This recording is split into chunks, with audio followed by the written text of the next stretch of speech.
Malaysia's economy growing 6% in the second quarter of this year, accelerating from 5.4% in the first 3 months.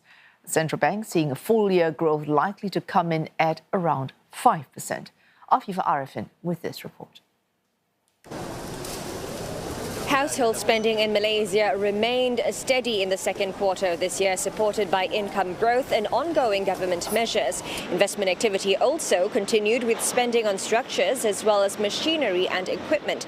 But much of the added momentum came from abroad. Exports accelerated, led by E&E products, as strong demand linked to AI continued to fuel Malaysia's semiconductor industry.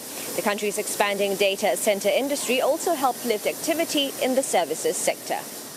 We have seen that we have been experiencing growth that is above our expectation for the last 3 quarters.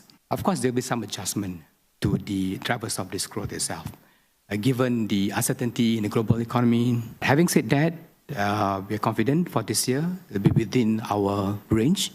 As I said, most likely it will be around 5% figure. Bank Negara Malaysia expects some adjustment in those growth drivers in the months ahead. Part of that is down to base effects after Malaysia also recorded strong growth in the second half of last year. But the bigger uncertainty comes from abroad, as a prolonged conflict in the Middle East could weigh on global growth and add to cost pressures. Still, Bank Negara expects inflation to remain moderate at between 1.5% and 2.5% this year, with targeted fuel subsidies helping to cushion the impact of higher global costs. The ringgit has also remained broadly stable against the currencies of Malaysia's major trading partners.